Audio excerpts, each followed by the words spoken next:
as quickly as possible. I'd just like to give you a brief introduction into today's deep dive, which is all about dynamic and peaceful. Leadership has often been termed as a process of getting a diverse group of people together and working towards a common goal where we talk about the impact of the whole being much, much greater than the sum of its parts. Dynamism, ambition, and even aggression have been used as cornerstones for effective leadership. It is therefore very difficult to maintain inner peace, tranquility, and calmness in such a situation. Today we will try and look at what is it that we can do to ensure that we have deep rest so that we can have proper dynamic activity. Whether it is through the form of meditation, sitting alone and thinking, just reading a book, or whatever it is that gives you that inner peace and tranquility. Without much ado, I will now invite His Excellency Deshbandhu Jayasuriya ji to give us his opening remarks. Before he comes up on stage, just a short introduction. He has a very diverse career. He started off in the army, is a businessman by profession, and then joined politics later on in life. He's had and held various cabinet positions in Sri Lanka and is today the Speaker of Parliament. Ladies and gentlemen, please join me in welcoming him.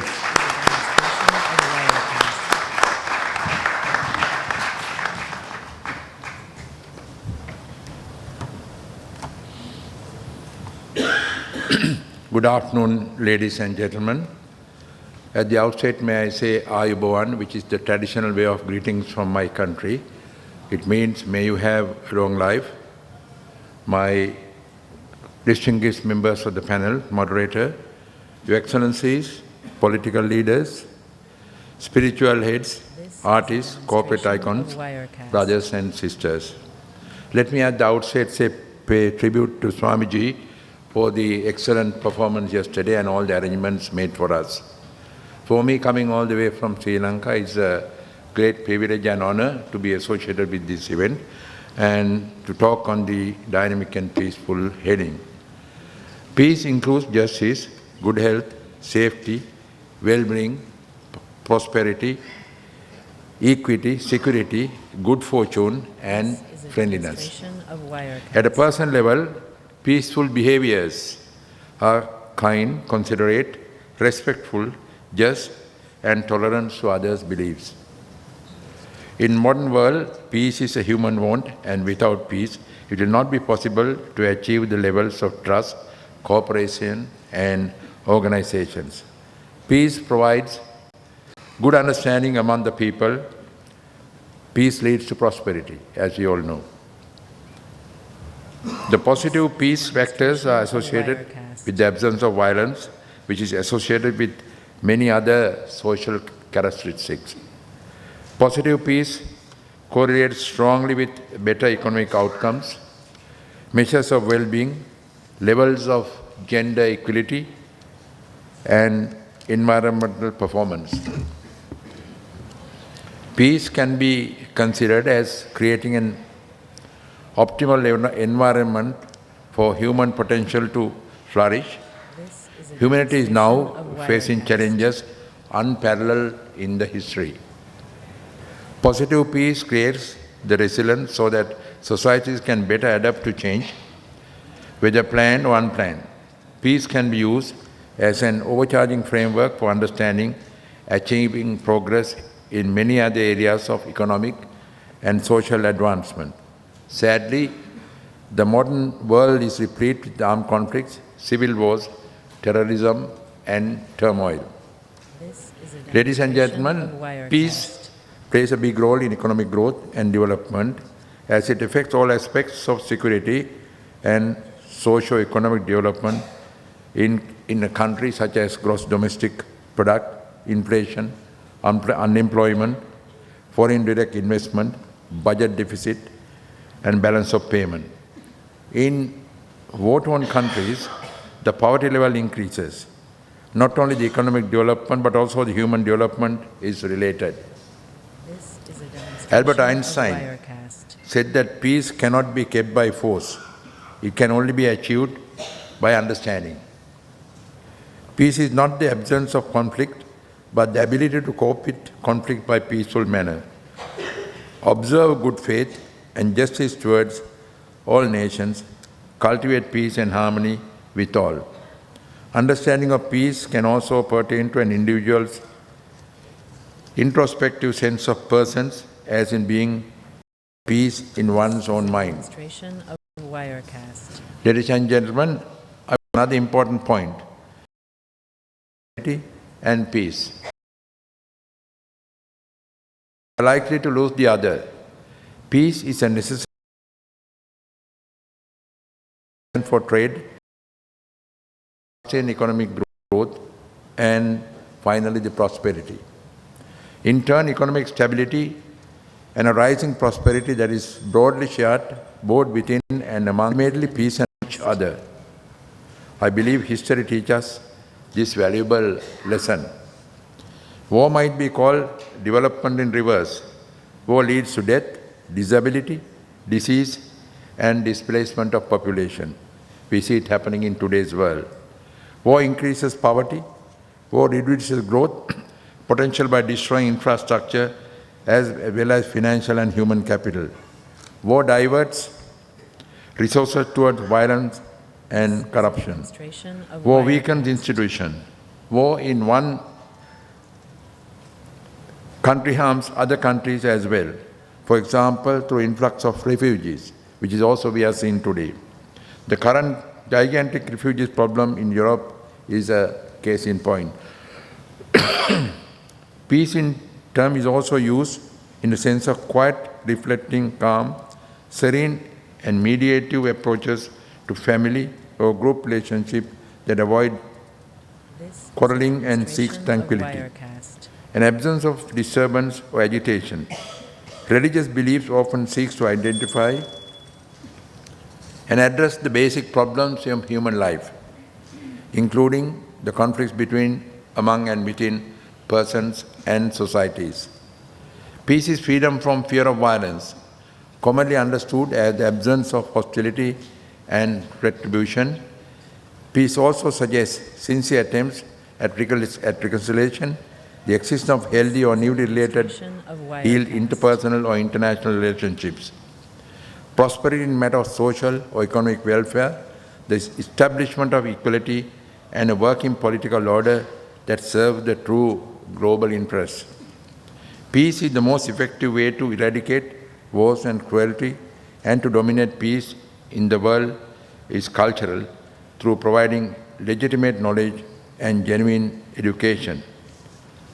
Weapon is not the cure for weapon. Killing is not the solution for killing. Demonstration of Wars Wirecast. arise in ignorance, and only knowledge is the cure for ignorance. Analyzing the reasons for wars throughout the history, and especially in modern days, we can see its major reason is distorted by religious beliefs. These deceitful beliefs dare people to kill each other as their religious duties. The faults behind adorn their sin as a virtue. Religious fundamentalism and extremism are primarily responsible for brutal wars This is in a many parts of the demonstration world. Wirecast. Peace of mind, serenity, and calmness are descriptions of a disposition free from the effects of stress. In some cultures, inner peace is considered a state of consciousness or enlightenment that may be cultivated by various forms of training, such as prayer, meditation, or yoga. For example, in many spiritual practices, refer to this as peace as an experience of knowing oneself. Finding inner peace is often associated with traditions such as Buddhism and Hinduism and several other religious faiths and the New Age movement. Peace has sometimes been achieved by the victory or the vanquished by the imposition of ruthless measures. Peace may be based on moral principles. I'm happy to say that at present, Sri Lanka is one of the most peaceful countries in South Asia after prolonged war for 30 years. Finally, I like to say that peace begins with a smile. This is absolutely true. It is said that a smile can light up a room. So imagine what a world of smiles can do. If every day someone does something kind for someone, it will create a ripple effect. Think of when you drop a stone in a pond. It generates a small ripple at first, but after a while, that little ripple has spread throughout the entire pond. Now think of world peace if someone apologizes to someone else and they do the same. Imagine what can be achieved. Peace is the mother of progress. Without peace, a nation cannot make any progress. So peace is ever desirable. Ladies and gentlemen, I am a firm believer that one's race and religion is an accident of birth, and therefore this world need not have any conflict based on anyone's race or religion. Peace starts with me. So I'll end my speech by conveying everyone to keep smiling. You know what they say, peace begins with a smile. And thank you once again for the courtesy of your attention. Namaste.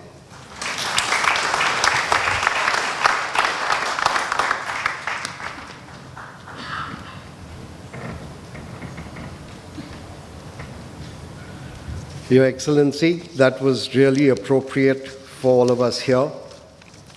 You know, Gurudev talks about inner peace and calmness, and most of what you told us was about peace. When we sit and we meditate and look towards going inward and to actually find ourselves, there are three things that we have to rise above: desire, intellect, and ego.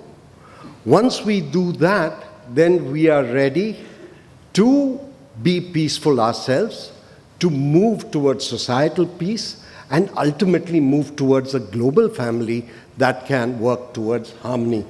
So thank you for your very kind words. I will now request Mr. Frank Heinrich, the Honorable Member of Parliament from the German Bundestag, to address us. A short or a brief introduction to him. He is someone that has been involved in human rights and humanitarian aid, as well as economic cooperation and development. He is also a theologian, a social worker, and has been a Salvation Army officer. Ladies and gentlemen, please join me in welcoming Mr. Frank Heinrich.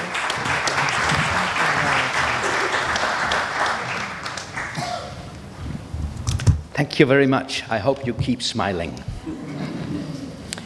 And I will remember this line, peace begins with us. If we call this session diving deep, or then in context of leadership as we meet here, we need to be coping with being in danger as soon as there is not enough oxygen, being in the dark. The deeper you dive, the more you need the inner preparation, some light, and being alone, and leaders are alone sometimes.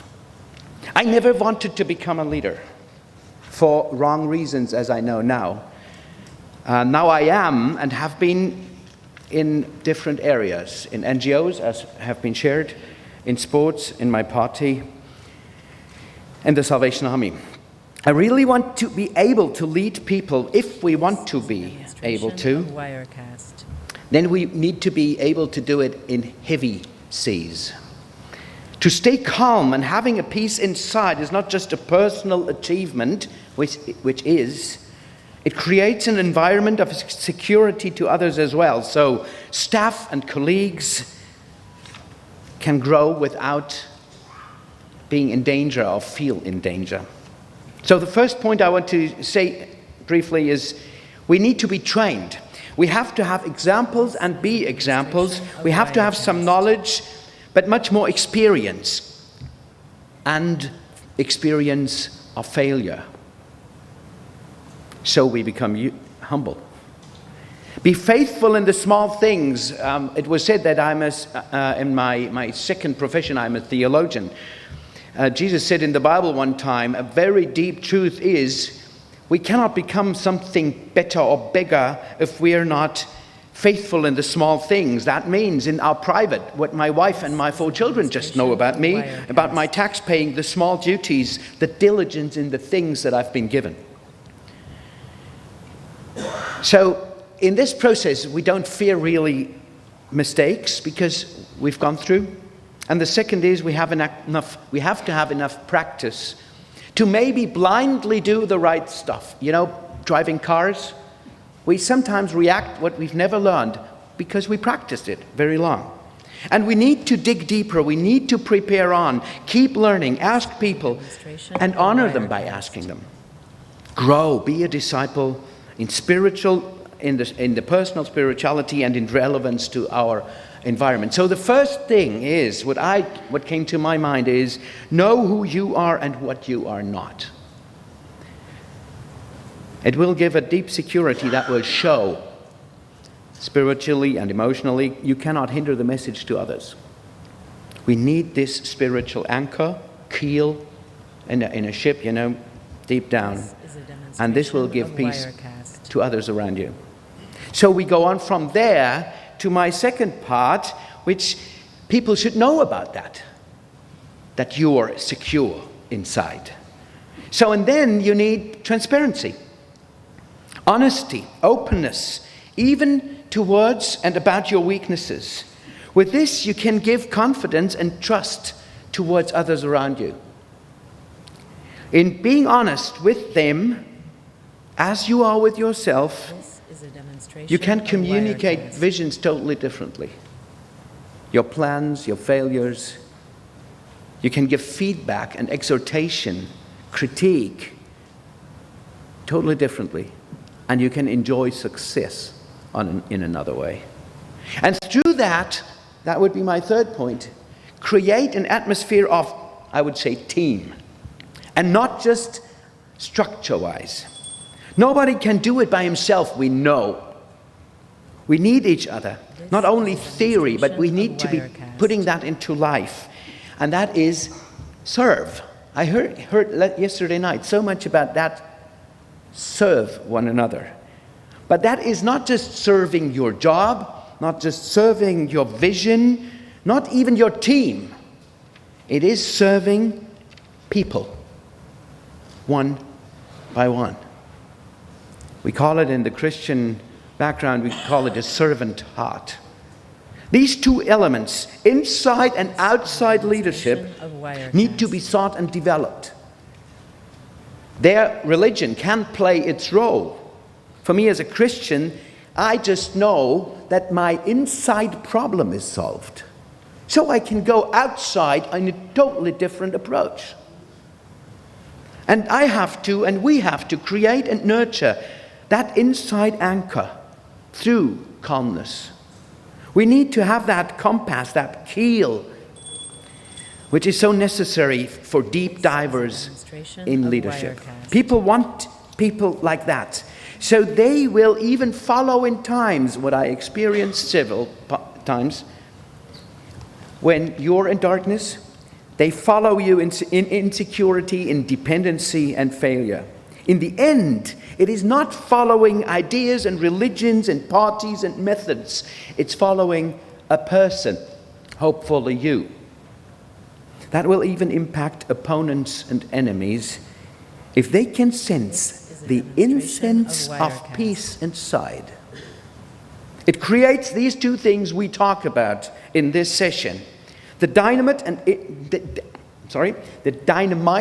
and energy on the one side, and the necessary calmness on the other, though the second has to be first. Thank you very much.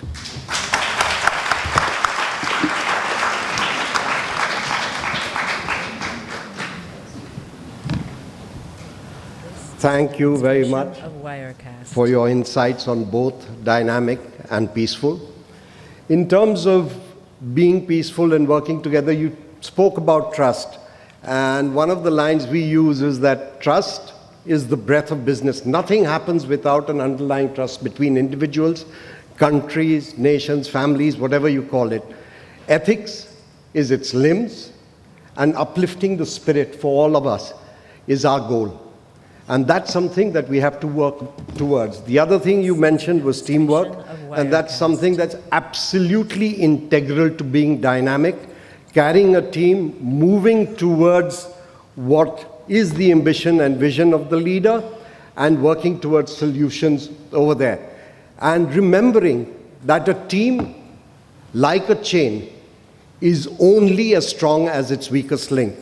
So if we work together and complement each other's weaknesses rather than criticizing them, we have a much greater chance of Sangha Chatvam, or moving together. Without much ado, I will now invite Mr. Bhattacharya to give us his views on dynamic and peaceful.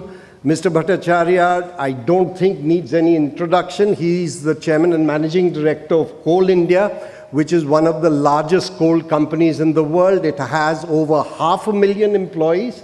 And if I'm not mistaken, 2 out of every 5 tons of coal made in the world today come from his factories.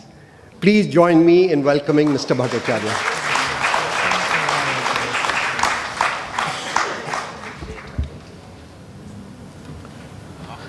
Very good afternoon. Excellencies on the dais, distinguished speakers, extremely distinguished members of the audience, ladies and gentlemen, sisters and brothers.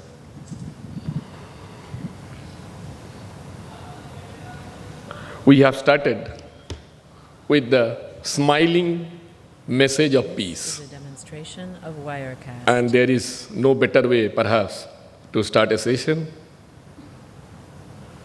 Things that means within our control, we can bring about peace and tranquility by discharging our own personal function in a particular manner. And as you know, when we talk of organization and when we talk of leaderships, we are not talking of inanimate objects.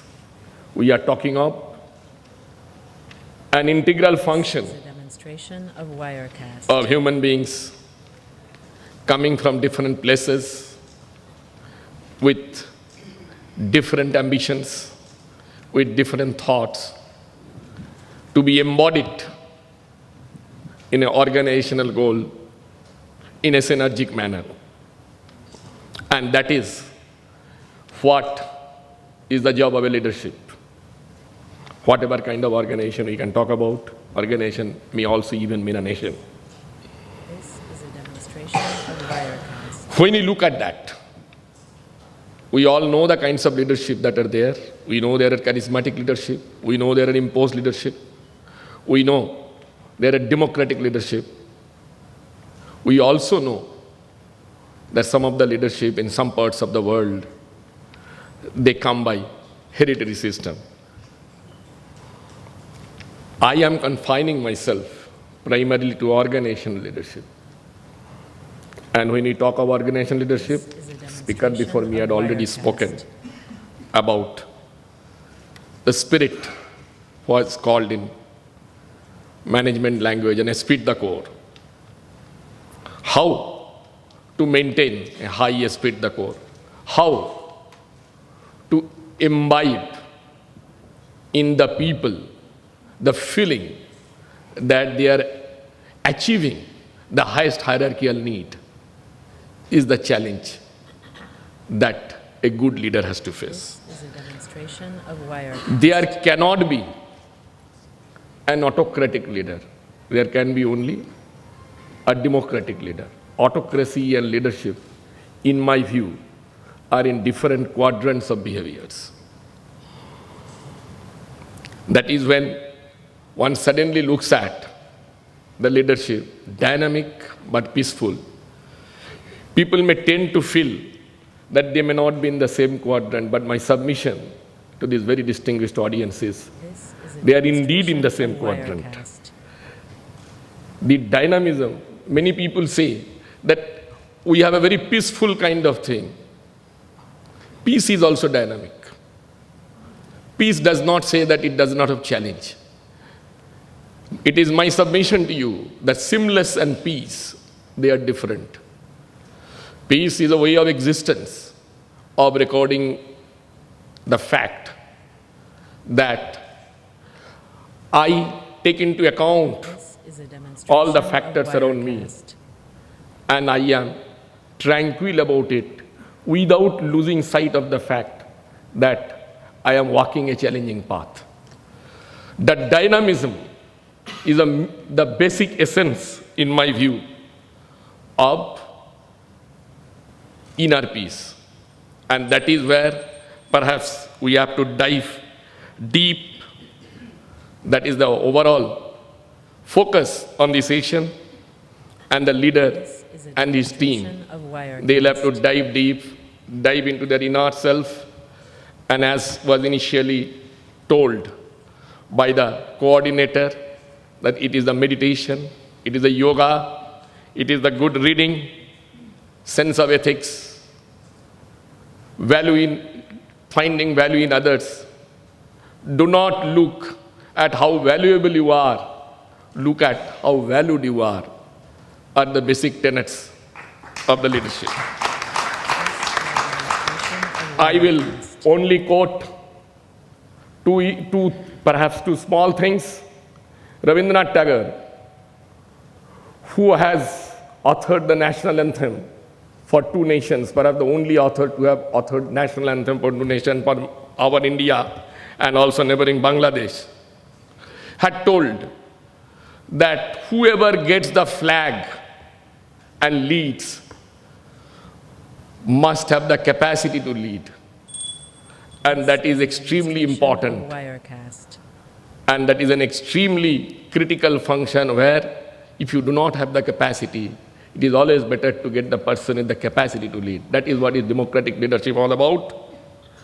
And I will only say that coming to such occasions, standing there under the roof, we must also remember, if we are even worthy of leaders, the doctrine of philosophy, the doctrine of This is metaphysics, a demonstration of and think Wirecast.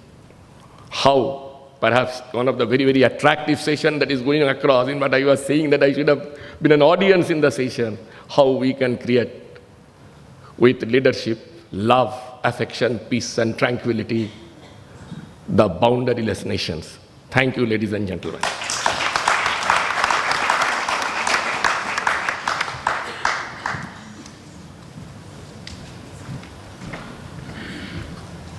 Thank you, sir. This is a It was really demonstration nice of hearing from you Wirecast. and the fact that you are someone who meditates yourself. Meditation is something that sharpens our perception, our observation skills, and our ability to express ourselves. And normally, when we are calm inside, we tend to take decisions that are absolutely correct. I would now like to invite a very special guest, and unfortunately the only lady on the panel. We had two for equal representation. Ms. Fulvia Visconti Ferragamo. She's the fourth daughter of Salvatore Ferragamo, has been involved in the business from a very young age, a board member, and she also runs the silk and accessories division. Ladies and gentlemen, please join me in extending a very warm welcome to her.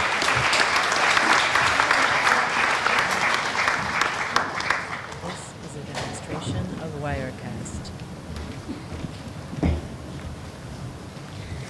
Good morning to everybody. My deep gratitude for inviting me to such an important forum, to everybody, and especially to His Holiness Sri Shankar. I would like briefly, I know we are in a hurry, so it's a long story, but I'll try to make it as short as I can.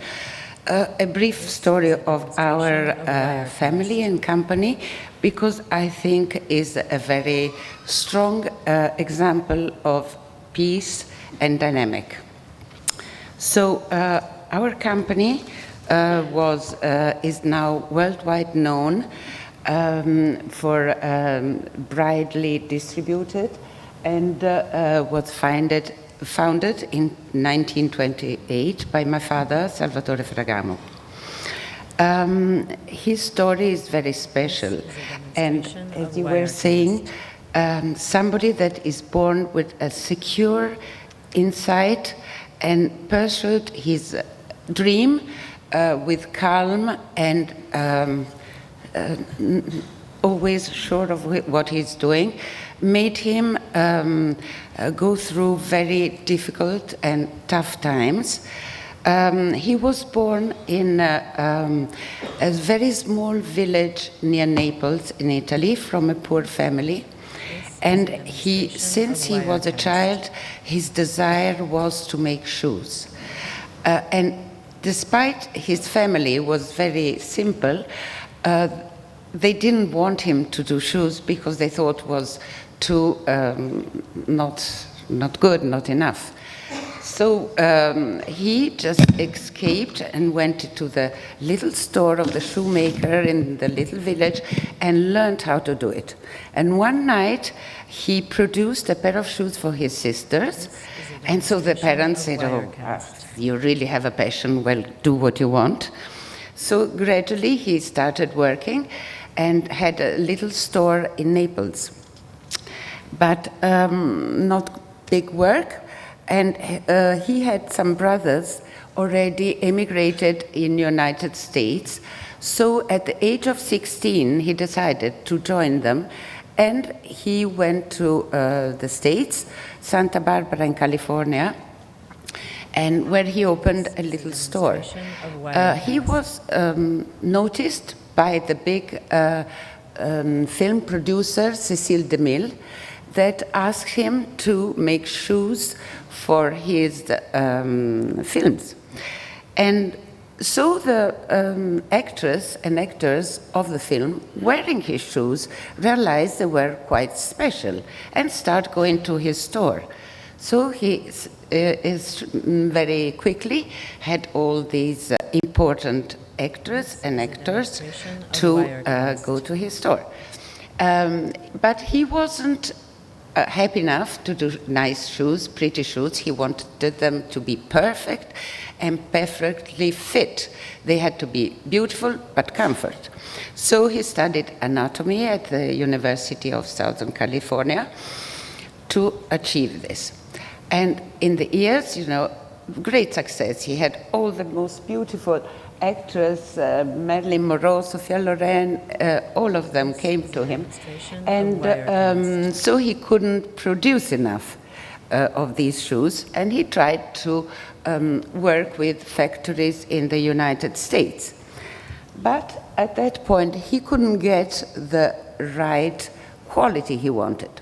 So he was thinking, how can I make everybody's shoes, but no craftsmanship? So he decided to go back in Italy, find a good quality makers, and then export them to the US. He was just like the starter of Made in Italy. He went back, went all over Italy to find the right place for the right artisans, and he found Florence as the perfect niche for his job. Then worst time came, he went into bankruptcy, but his will, he was sure he wanted to be a shoemaker, make great shoes, make a great factory, and also his dream already was to make a house of fashion. Anyway, he went bankrupt and started again. Then the war came, and there was no first material. There was no leather, nothing available. So at that point, he gave the best of his creativity. He invented cork, the wedge, high heels, and everything.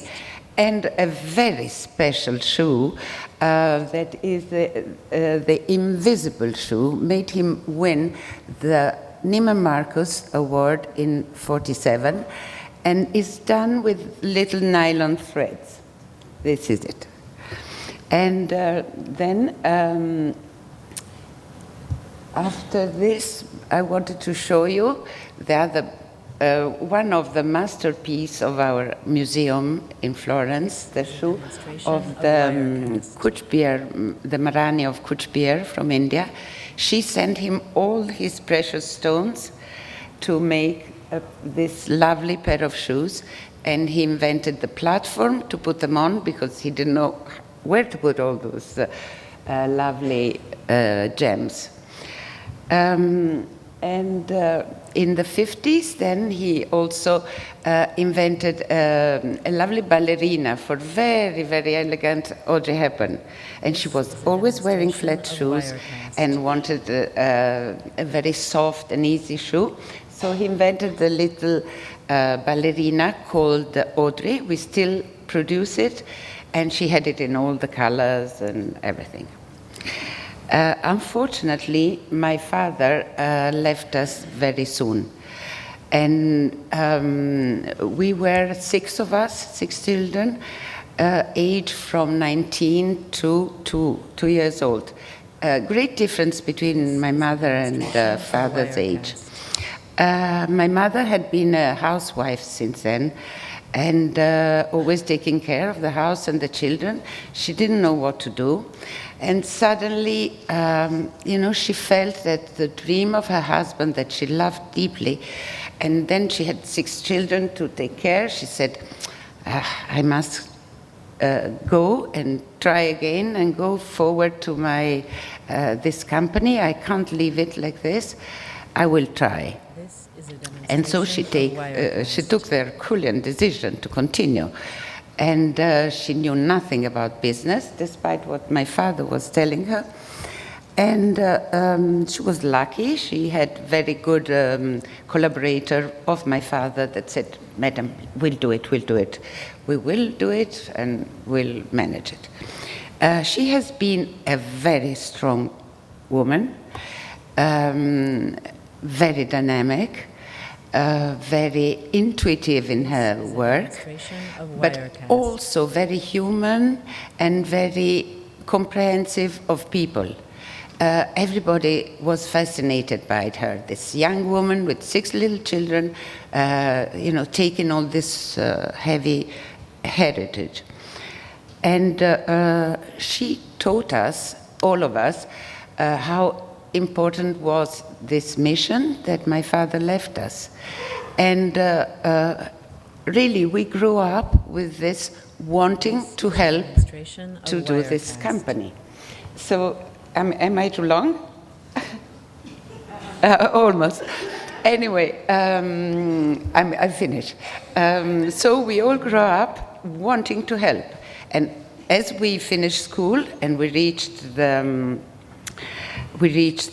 time we could work, we went into the company, everybody saw what the niche could be, what we were inclined to do, and that we did.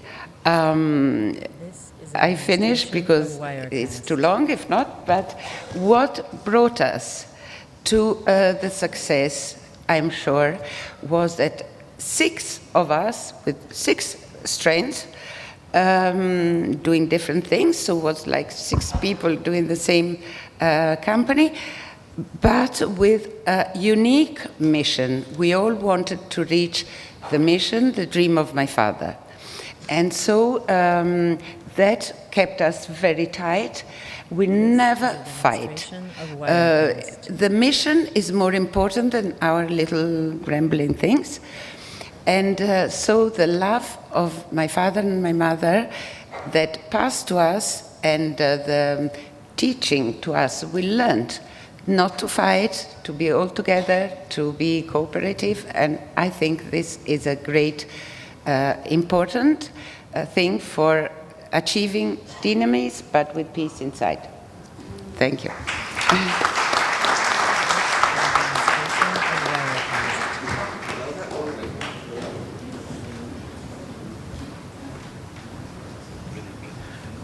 Thank you, ma'am. That was a truly inspirational story where we moved beyond motivation and incentives into someone who had a dream, was confronted by bankruptcy, and today has built one of the biggest fashion companies in the world. and has a family that is all together. Because in most family organizations, by the second or third generation, you end up splitting up. And that's a perfect example of how one can maintain oneself if the goal is common and you're inspired by a common cause. I will now invite Mr. Samrat Bedi, our youngest panelist, to come on stage and give us some insights on, from a younger point of view, what is dynamic and peaceful. Samrat is a director in Forest Essentials, which is today in personal care and Ayurvedic products, and I think is building a really, really powerful brand that should be in a position to take on other commercial organizations over a period of time. Ladies and gentlemen, please join me in welcoming him.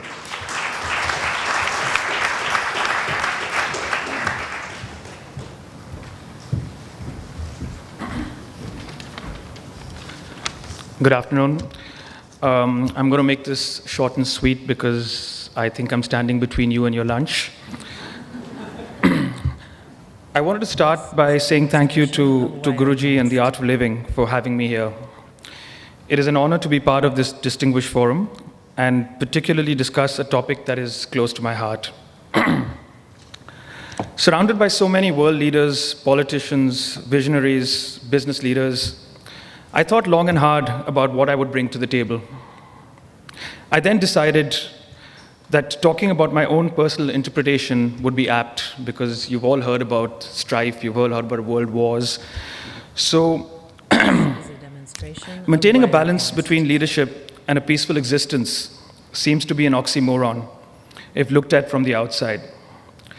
But this can be done if one has a very clear focus, coupled with a strong sense of ethics and values. Building a business in India has not been easy, given the diversity of this very large country, and there have been many crossroads. But I've always worked with a conscience and a strong set of values, and I think this is something that I believe will always be beneficial in the long run. Being at the top of your game and still being able to sleep at night is a combination that is very, very important to me. When you focus on these intangibles, like ethics, morals, strong principles, it is something that percolates down all the way through to your company, right to the bottom. And if you are someone who passionately believes that this is something that will be working for you going ahead, then I think the company tends to reflect that. It also helps when you are in the business of selling Ayurveda, a philosophy which advocates that a balance in life is essential for both your mental and physical well-being. Today, Forest Essentials is a market leader in India with a very strong trust factor and a company known for its ethics and morals. We are very clear in our long-term goals, and while we want to make this the first truly global Indian brand in beauty, we keep a very clear focus on our roots and why we started this company in the first place. The reason was twofold. One, to bring India on the map for the highest quality skincare, which is an inherent Indian strength. And the other, to promote the people behind the scene who allow us to do this. We are focused on eco-friendly manufacturing, whether it is solar power, rain harvesting, giving back to the villages where we are based through education and local women empowerment. Each product we make imbibes this philosophy and helps balance being a leader, yet being peaceful by finding a middle path. Yes, this also helps me sleep at night. Thank you.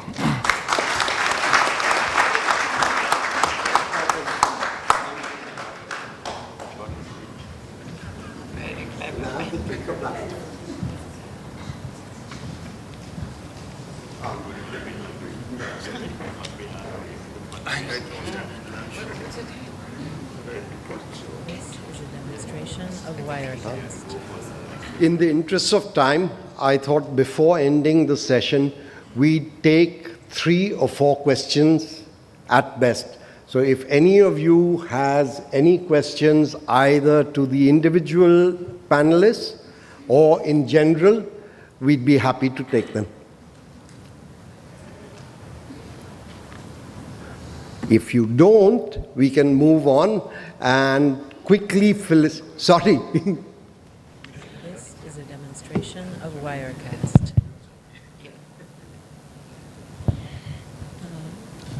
To the CEO of the coal Adhar India. Yeah. This is when there is a coal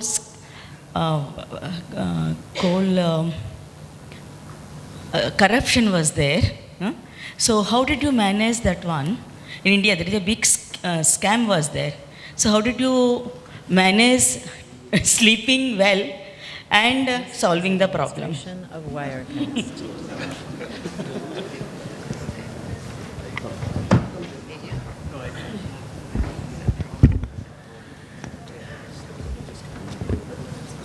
I think I spoke about transparency, and today, believe me, technology permits you to be transparent.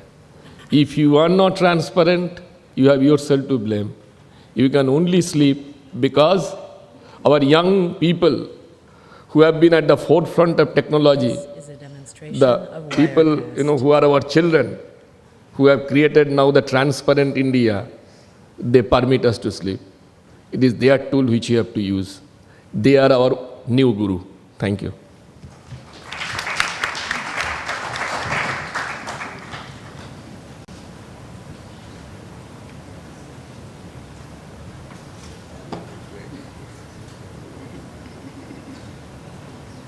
Okay, I'd just like to felicitate all our guests then. Demonstration of Wirecast.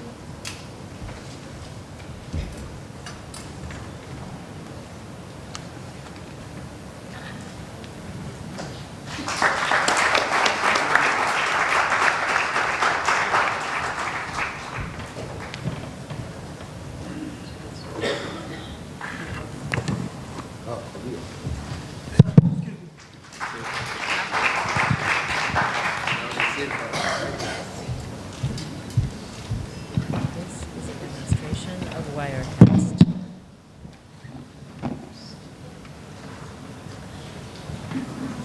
Thank you, how beautiful, yes. Not as good as the Parinamo start, but we will get there. Thank you. Yes.